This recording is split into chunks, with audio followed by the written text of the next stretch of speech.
On Thursday in a state funeral attended by African leaders and international statesmen who hailed his record as an advocate for humanity and world peace. Annan's widow, Nane, paid tribute to her husband and thanked Ghana for giving the world an extraordinary human being.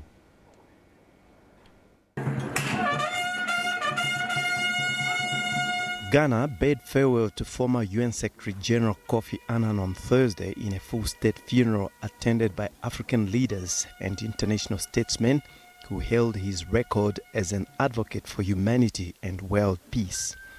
Annan's coffin was placed atop a cannon to make the final journey to the cemetery where a small private ceremony was held. A Ghanaian national and Nobel laureate, the former Secretary-General died in a Swiss hospital last month at the age of 80. His body was flown to Accra on Monday for burial in his homeland, where he is seen as a national hero. Around 6,000 mourners packed the auditorium for Thursday's official service, the climax of a multi-day funeral ceremony which has seen his coffin draped in the Ghanaian national colors displayed for public viewing.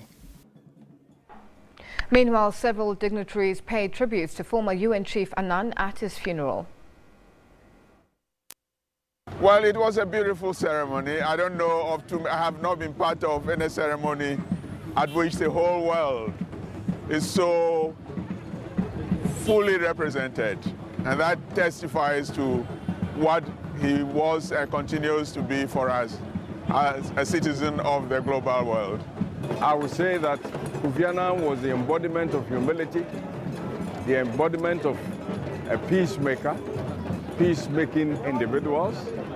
He was also somebody who cared for the poor. I think that Kofi Annan deserves every honor that we gave him today. I mean, he's a great man, he's a peace-loving person, he's done so much for the world. I mean, for me, he's the president of the world, you know, and that makes me proud to call myself a Ghanaian. Dear friends of our beloved Kofi, thank you for all your support at this difficult time. Dear Ghana, I remember how excited he always was returning home to Ghana. On arrival, he would draw in the air, feel a sense, and he would look so happily content. I always believed that his inner strength and sense of whole came from his deep roots here, and I want to thank Ghana for giving us such an extraordinary human being.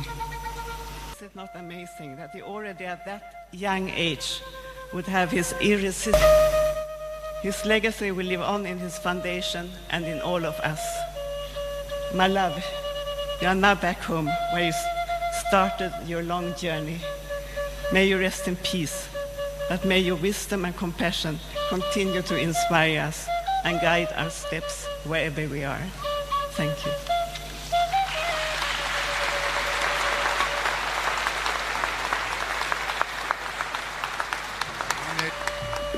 Since the shock of Kofi's death, I've been reflecting on what made him so special.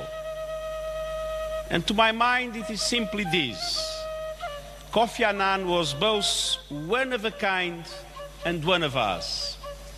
He was an exceptional global leader, and he was also someone virtually anyone in the world could see themselves in. Those on the far reaches of poverty, conflict and despair, who always found in him an ally. The junior UN staffer following in his footsteps. The young person to whom he said until his dying breath, and I quote, "Always remember, you are never too young to lead, and we are never too old to learn." Like few in our time, Kofi Annan could bring people together, put them at ease and unite them towards a common goal for our common humanity. There is an old joke. The art of diplomacy is to say nothing, especially when you are speaking.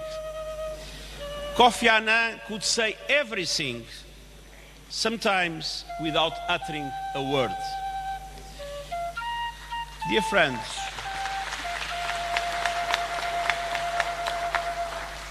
Kofi Annan was also a good friend for me.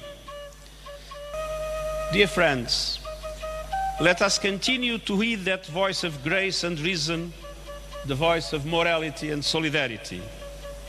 Our world needs it more now than ever.